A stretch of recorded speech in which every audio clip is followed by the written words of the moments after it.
नमस्कार और स्वागत है। आज हम एक विशेष भक्तिपूर्ण लेख के कुछ हिस्सों पर बात करने वाले हैं।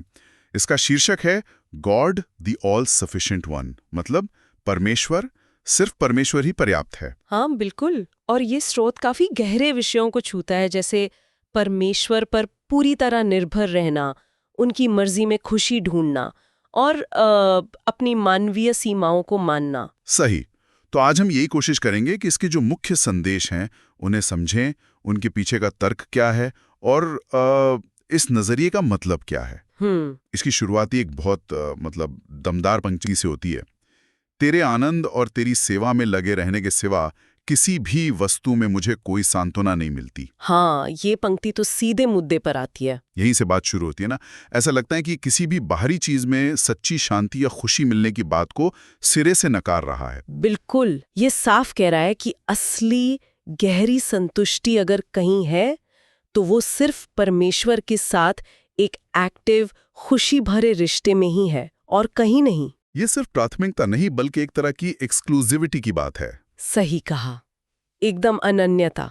और ये विचार आगे और भी गहरा हो जाता है जब वो कहता है, तू ही सब कुछ है और सब कुछ तेरे द्वारा ही अर्थपूर्ण बनता है। तेरे बिना कोई आनंद आनंद नहीं रह जाता। ये तो परमेश्वर पर एक तरह की पूरी निर्भरता हुई। हाँ। आज के जमाने में जहां हम इतनी बात करते हैं आजादी की, सेल्फ रिलायंस की, अपनी पहचान की, वहां ये विचार कैसे फिट होता है? ये तो बिल्कुल उल्टी दिशा में जाता लगता है। हाँ, पर दिलचस्प बात यह है कि ये टेक्स्ट इस निर्भरता को कोई बोझ नहीं दिखाता। अच्छा। हाँ, बल्कि ये इसे मुक्ति और असली मीनिंग का एकमात्र सोर्स बताता है। इसके हिसाब से सच्ची खुशी कंट्रोल करने की कोशिश से नहीं मिलती या अपनी काबिलियत पर भरोसा करने से नहीं। तो फिर किससे मिलती है? हर हाल में परमेश्वर की इच्छा को मानने से और उसमें आनंद खोजने से। जैसा टेक्स्ट कहता है, मैं तेरी इच्छा से प्रसन्न हूँ, चाहे वो कैसी भी हो। मैं तेरी इच्छा से प्रसन्न हूँ, चाहे वो कैसी भी हो। ये सुनने में तो बहुत ऊंचा आदर्श लगता है तो मतलब असल जिंदगी में जब चीजें मुश्किल होती हैं, प्लान फेल होते हैं या नाइंसाफी महसूस होती है, तब परमेश्वर की मर्जी में प्रसन्न होना, ये तो हमारी पहली प्रतिक्रिया के बिल्कुल खिलाफ है। बिल्कुल, हम तो सवाल उठाते हैं, शिकायत करते हैं, बदलने की कोशिश करते हैं। सही। और यहीं पर यह स्रोत एक जरूरी फर्क बताता है, परमेश्वर का अनंत ज्ञान और हमारी इंसानों की भूल करने की आदत। स्रोत कहता है, तू अनंत ज्ञान वाला है और कभी कोई भूल नहीं करता, जबकि मैं सदा भूल करने के खतरे में रहता हूँ। ये सिर्फ मान लेना नहीं है, बल्कि गहराई से स्वीकार करना है कि कोई बड़ी समझ है, कोई बड़ा प्लान है जो शायद हमें अभी नजर नहीं आ रहा। हाँ बिल्कुल। और इसी स्वीकृति से ही वो आत्मसमर्पण आता है। ये भरोसा कि जो हो रहा है वो आखिरकार किसी बड़ी समझदार योजना का हिस्सा है, भले ही हम उसे तुरंत न समझ पाए। तो ये एक तरह से अपनी समझ की हद को मानना है और फिर उस अनदेखे पर भरोसा करना है। हाँ। लेकिन ये सिर्फ चुपचाप मान लेना नहीं है। जैसा आपने कहा, स्रोत तो एक्टिवली कंट्रोल सौंपने की बात करता है। मैं सब कुछ तेरे ही हाथों सौंपना चाहूंगा, सब वस्तुएं तेरे अधिकार में हैं। ये ऐसा है जैसे हम स्टीयरिंग व्हील पूरी तरह से छोड़ रहे हों। तो क्या ये पैसिविटी नहीं है, निष्क्रियता? ये बहुत जरूरी सवाल है। लेकिन ध्यान दें, स्रोत इस समर्पण को एक पॉजिटिव, यहाँ तक कि सुखद अनुभव बताता है। अच्छा, सुखद। हाँ, कहता है, यह मेरा सुख है कि मैं उन्हें तेरे ही नियंत्रण में छोड़ दूं। यहाँ सुख शब्द खास है। ये बोझ से मुक्ति की भावना दिखाता है, लगातार सब संभालने, कंट्रोल करने, चिंता करने के तनाव से आजादी। ओह अच्छा, तो ये बोझ उतरने जैसा है। बिल्कुल। जब इंसान सचमुच मान लेता है कि हाँ, परमेश्वर कंट्रोल में है, तो एक गहरी शांति मिल सकती है जो निष्क्रियता से बहुत अलग है। ये एक्टिव भरोसा है, पैसिविटी नहीं। और इस समर्पण का असर सिर्फ मन की शांति तक नहीं है, ये तो प्रार्थना के अनुभव को भी बदल देता है। हाँ, पूरी तरह से। स्रोत कहता है, तब प्रार्थना पूर्ण रूप से स्तुति में बदल जाती है और मैं केवल तेरी आराधना और धन्यवाद ही कर सकता हूँ। ये बहुत दिलचस्प है। आमतौर पर हम प्रार्थना को क्या समझते हैं? जरूरतें बताना, मदद मांगना, शिकायत करना। हाँ, ज्यादातर यही होता है। यहाँ तो प्रार्थना का रूप ही बदल गया स्तुति में। देखिए, अगर हम स्रोत के तर्क को माने तो ये बदलाव लॉजिकल लगता है। कैसे? सोचिए, अगर आप सच में मानते हैं कि परमेश्वर सब जानते हैं, सब कर सकते हैं, पूरी तरह कंट्रोल में है और उनकी इच्छा ही आपके लिए बेस्ट है, भले ही मुश्किल लगे, तो आपकी प्रार्थना धीरे धीरे मांगने से हटेगी। वो उनकी महानता, उनके गुणों, उनके कामों की तारीफ और शुक्रगुजारी पर टिक जाएगी। जरूरतें तब भी रहेंगी, पर नजरिया बदल जाएगा। हाँ, जरूरतें होंगी, पर वो परमेश्वर की बड़ी तस्वीर में देखी जाएंगी। फोकस बदल जाता है। ये समझ आता है, और इसी से जुड़ा हुआ ये भाव भी आता है कि हम परमेश्वर को कुछ भी सार्थक रूप से दे नहीं सकते, उनके एहसानों का बदला नहीं चुका सकते। सही। मैं तेरे उपकारों के लिए तुझे क्या दूं, मेरा मन लौटाने की इच्छा करता है, परंतु मेरे पास देने को कुछ नहीं।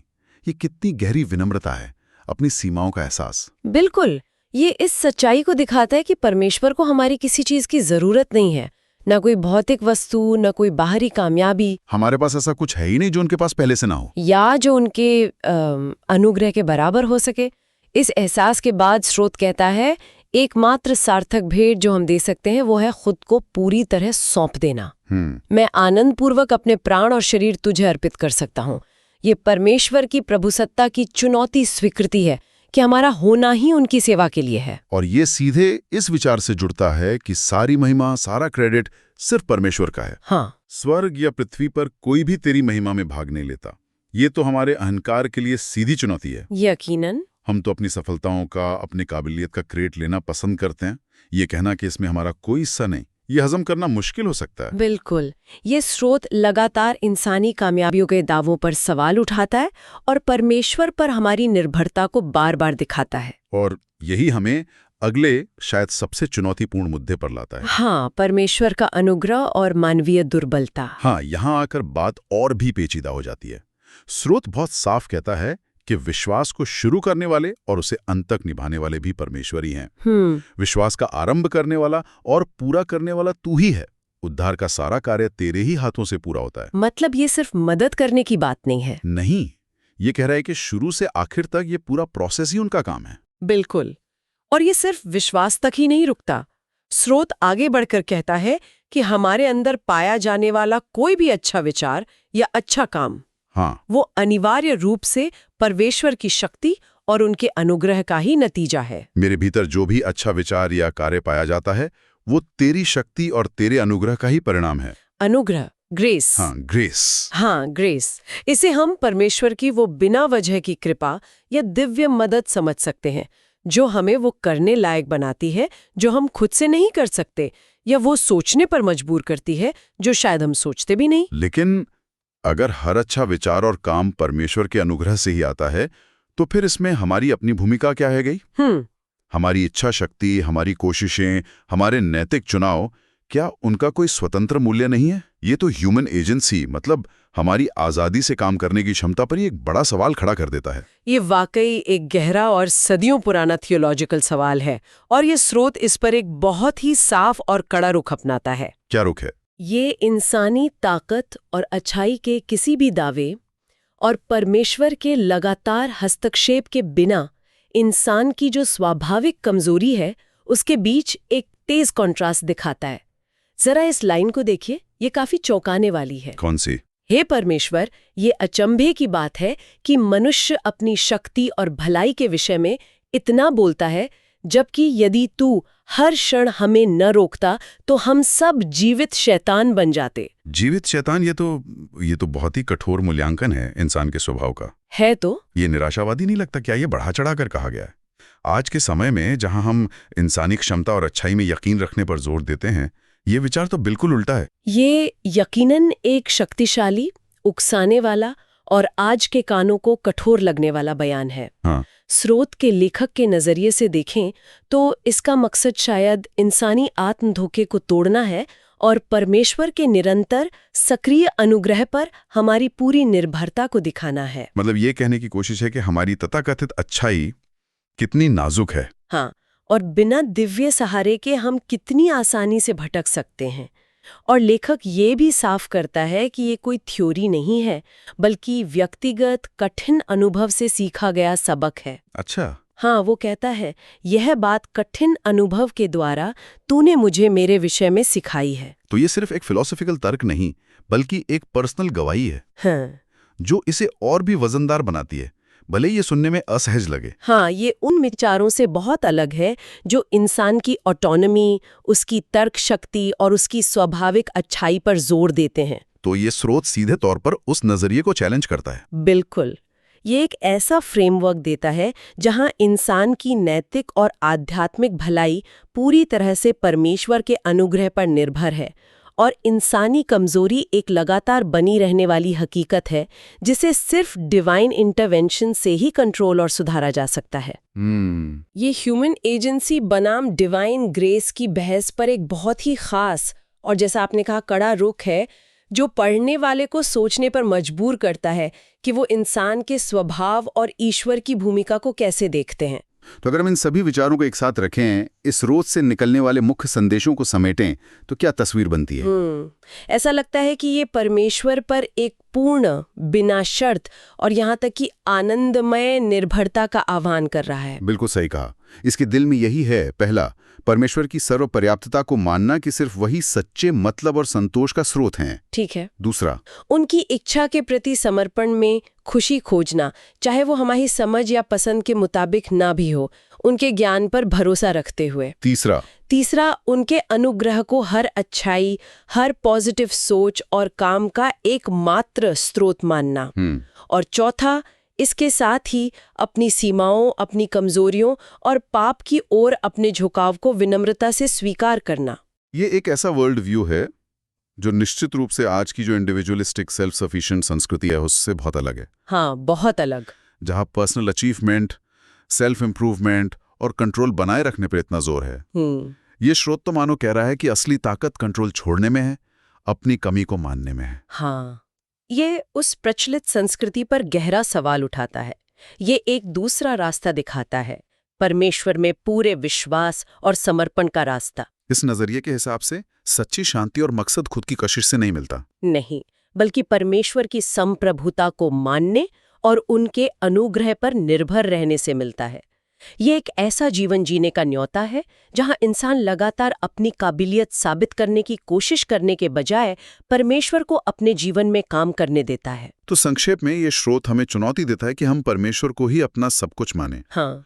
उनकी इच्छा में आनंद खोजें, कंट्रोल खुशी खुशी सौंप दें, अपनी प्रार्थनाओं को मांगने से ज्यादा स्तुति में बदलें। सही। अपनी मानवीय सीमाओं और कमजोरियों को बिना किसी बहाने के स्वीकार करें। बिल्कुल। और सारा क्रेडिट और महिमा केवल उन्हीं को दे। ये एक सटीक सारांश है। ये पूरे समर्पण का आह्वान है। ये मानता है कि परमेश्वर के बिना हम न सिर्फ अधूरे हैं, बल्कि लगातार भटकने और गिरने के गंभीर खतरे में भी हैं। ये सेल्फ इवैल्यूएशन का एक बहुत ही अलग पैमाना देता है। ये वाकई सोचने पर मजबूर करता है, खासकर इसके प्रैक्टिकल असर के बारे में। और यहीं से एक जरूरी सोचने वाला बिंदु निकलता है जो इस चर्चा से आगे जाता है, श्रोताओं के लिए सोचने लायक है। क्या? अगर कोई व्यक्ति इस स्रोत में बताए गए पूरे निर्भरता के नजरिए को सचमुच अपना ले, तो इसका उसके रोज के जीवन पर, उसके फैसलों पर, उसकी एम्बिशंस पर और खासकर सफलता और विफलता के बारे में उसके विचारों पर क्या असर पड़ेगा? ये बहुत बड़ा सवाल है। हाँ, अगर हर अच्छा विचार और काम वाकई परमेश्वर के अनुग्रह से आता है, तो फिर पर्सनल अचीवमेंट का क्या मतलब रह जाता है? क्या ये महत्वाकांक्षा को खत्म कर देगा या उसे एक नई दिशा देगा? सही। सफलता का क्रेडिट किसे मिलेगा और विफलता की जिम्मेदारी कहाँ होगी? ये सचमुच गहरा सवाल है। यह हमारे काम करने, रिश्ते निभाने और यहाँ तक कि अपने बारे में सोचने के तरीकों को भी फंडामेंटली बदल सकता है। क्या ये एक तरह की निष्क्रियता की ओर ले जाएगा, ये सोचकर कि सब कुछ ईश्वर ही करेंगे? या फिर ये एक अलग तरह की सक्रियता को जन्म देगा जो बाहरी नतीजों के बजाय अंदरूनी समर्पण और ईश्वरीय प्रेरणा पर ज्यादा फोकस्ड हो? ये विचार करने लायक जटिलता है। इस स्रोत का नजरिया शायद जिम्मेदारी से मुक्त नहीं करता, बल्कि जिम्मेदारी के स्रोत और उसके नेचर को रीडिफाइन करता है। मतलब? ये शायद ये बताता है कि हमारी पहली जिम्मेदारी बाहरी सफलता पाना नहीं, बल्कि परमेश्वर के प्रति ग्रहणशील और आज्ञाकारी बनना है, इस विश्वास के साथ कि नतीजे उनके हाथ में हैं और वो हमारे जरिए अपना मकसद पूरा करेंगे। तो ये सफलता और विफलता की जो पारंपरिक परिभाषाएं हैं, उन्हें चुनौती देता है। बिल्कुल। आज की हमारी बातचीत इस स्रोत में दिखाए गए परमेश्वर की सर्वपर्याप्तता के केंद्रीय विषय के आसपास रही। हाँ। हमने समर्पण, विश्वास, मानवीय कमजोरी और ईश्वरीय अनुग्रह जैसे कई जरूरी और सोचने पर मजबूर करने वाले पहलुओं को छुआ। बिल्कुल। निश्चित रूप से इस पर और सोचने की जरूरत है, बहुत कुछ है मनन करने के लिए।